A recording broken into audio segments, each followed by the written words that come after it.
We all have egos, right? Does anybody not have an ego? Okay, we all have some kind of ego. So when does it become a problem? It's overpowering. When it's overpowering, so it overpowers other people. Okay. How many of you recognize that your ego gets in the way sometimes of teamwork? Your ego. Okay. All right, I do too. I recognize that in me. Okay, so when you recognize it, what can you do? Shut up? Okay. That's a good idea because, okay, think about it. Think about it. We could try to psychoanalyze ourselves and say the reason is this and insecurity and all that kind of stuff. But the bottom line is your insecurity is not affecting the team. It's your behavior. In other words, I could be insecure inside and you don't even know that. But if it affects my behavior, now that starts affecting the team. And so if you find that your ego is causing you to say things to other people that's a problem for them and you recognize it, shut up, you know? Because what happens is for all of us who have ego problems at times, our ego drives us to say things that are disruptive and are a problem.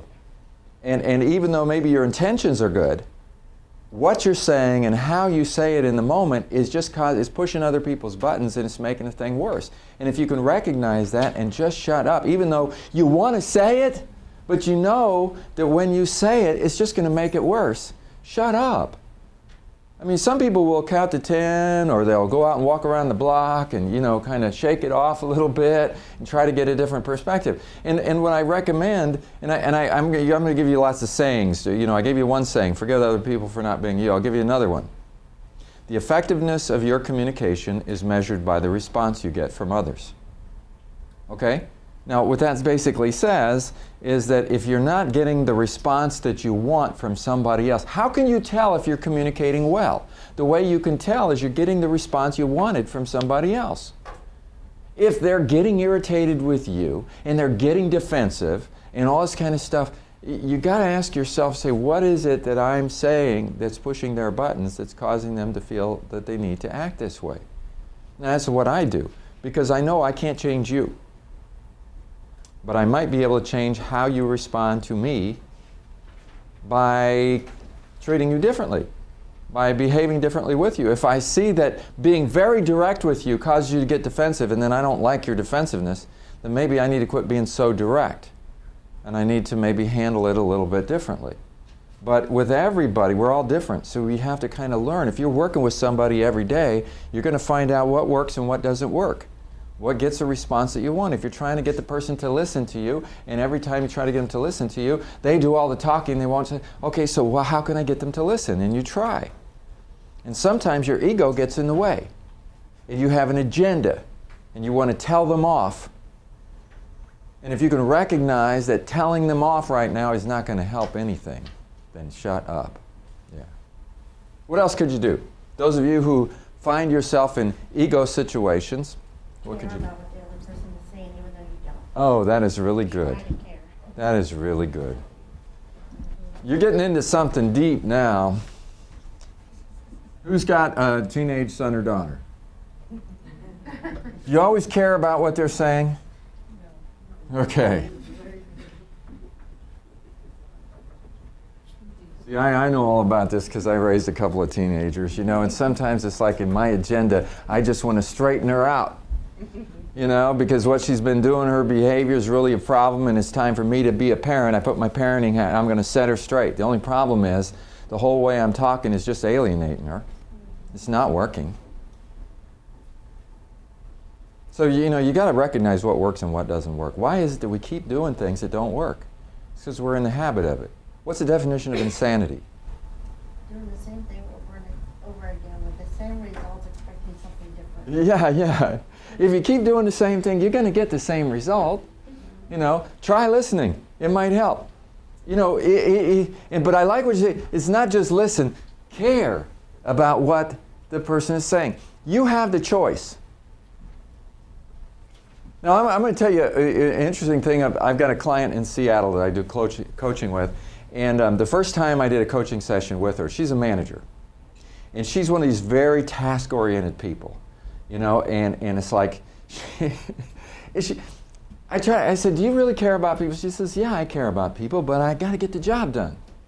So like, all of her people have a problem with her because she treats them like objects.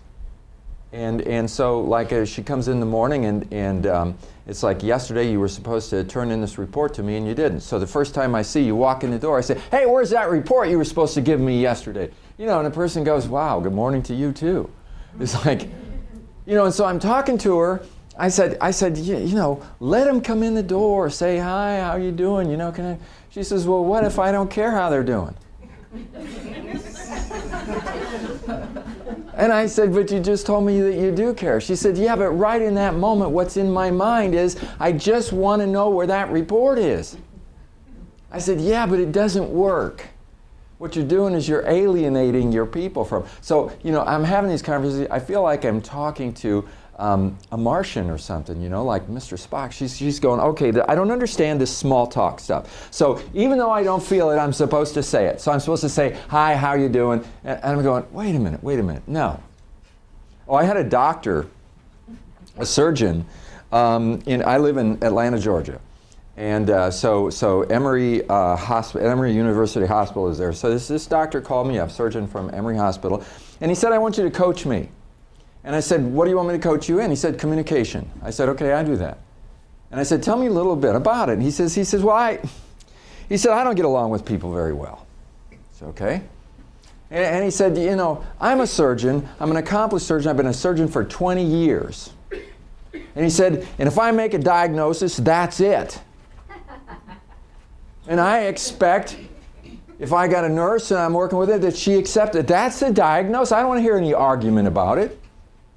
You know, and I'm working with these people and they dispute and they want to say, you know, basically saying, I am God. And I want everybody else to realize it. And I'm thinking, okay, I can see this guy's got some communication issues. I'm glad he recognizes it. And so I say, okay, so what would you like to learn? He said, well, you see, what it really gets down to, I think, because I've been trying to analyze, he says, I think people really don't think I care about them. And what I'd like you to do is to coach me in some techniques so I can make people think I care about them. I said, I'm not a drama coach.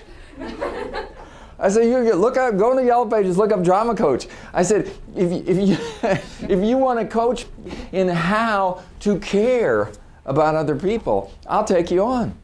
But if you want to not care about them but pretend like you do and get them to think you do, I'm not going to take that on.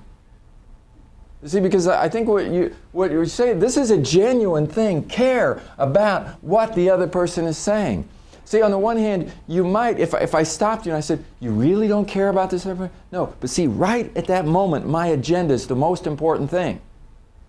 Well, okay, but just put your agenda on hold for a minute.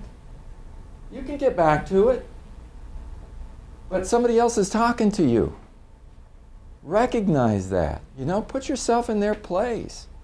Listen to what they're saying. Feel where they're coming from. I mean, some people are not very good at this. Maybe it's their ego. I don't know. So if you're working on yourself, and often when I'm coaching people like this, it's about getting them to shut up, right? And listen. And some people, when they're listening, you know what they're doing? They're thinking about what they're going to say as soon as the other person stops talking. They're not really listening. And I like this care. Because if you really care about what the other person's saying, then you really do listen.